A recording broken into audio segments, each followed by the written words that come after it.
সৌভাগ্যবান মানুষের কথা শুনবো যেই সৌভাগ্যবান মানুষগুলোকে আল্লাহ তাআলা ভালোবাসেন বলে কোরআনে জানিয়ে দিয়েছেন, ঘোষণা দিয়ে দিয়েছেন। এবং আমরা প্রতিটি পয়েন্ট যখন শুনবো চেষ্টা করব ওই পয়েন্টটি আমার মধ্যে যেন চলে আসে, আমি যেন সে 8 শ্রেণীর 8 প্রকার গুণ যেন আমার মধ্যে চলে আসে, 8 শ্রেণীর মধ্যে যেন আমি পড়ে যাই, সেই চেষ্টা আমরা করব। আল্লাহ তাআলা আমাকে, আপনাকে, আমাদের সবাইকে আল্লাহর প্রিয় পাত্র, আল্লাহর ভালোবাসার বান্দা হওয়ার তৌফিক নসিব করুন। ভাইরা আমার, যেখানে আল্লাহকে ভালোবাসাটাই বিরাট গৌরবের ব্যাপার, সেখানে স্বয়ং আল্লাহ ভালোবাসবেন, কত বিশাল ব্যাপার। আমরা যে 8 শ্রেণী মানুষের কথা বলবো,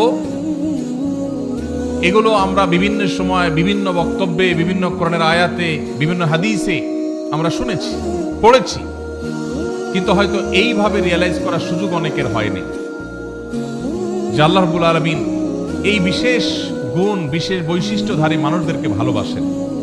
তো আমরা সেগুলো জানবো ইনশাআল্লাহ। আল্লাহ তাআলা কোরআনে কারীমে বলেছেন, ওয়াল্লাযীনা আমানু আশাদ্দু হুব্বাল লিল্লাহ, যারা ঈমানদার, যারা আল্লাহর প্রতি ঈমান এনেছেন, আখিরাতের প্রতি ঈমান এনেছেন, সেই মুমিন বান্দারা তারা আল্লাহকে সবচেয়ে প্রকট ভাবে, সবচেয়ে শক্ত ভাবে, সবচেয়ে প্রগাঢ় ভাবে, সবচেয়ে বলিষ্ঠ ভাবে আল্লাহ রাব্বুল আলামিনকে ঈমানদারেরা ভালোবাসে।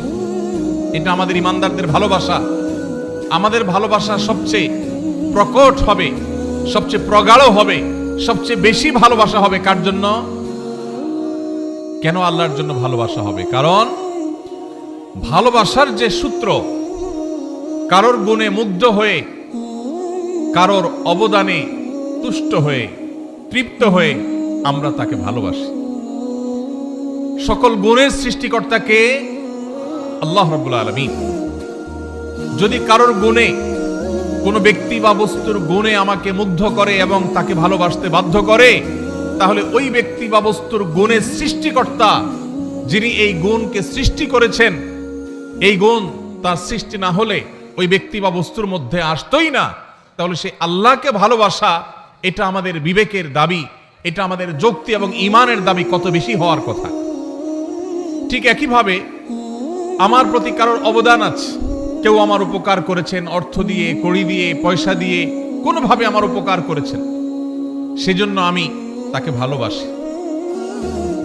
যিনি আমার উপকার করেছেন, তিনি নিজে উপকার করার ক্ষমতা সংরক্ষণ করেন না, আল্লাহ তাআলা তাকে উপকার করার ক্ষমতা দিয়েছেন, সামর্থ্য দিয়েছেন, তৌফিক দিয়েছেন, মানসিকতা দিয়েছেন, তাই তিনি করতে পেরেছেন।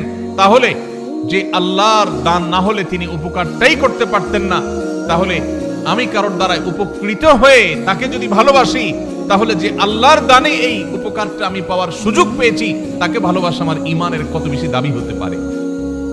ভাইরা আমার, অথচ আল্লাহকে ভালোবাসা, এটা সাধারণত আমাদের মধ্যে আমরা সেভাবে অনুভব করি না।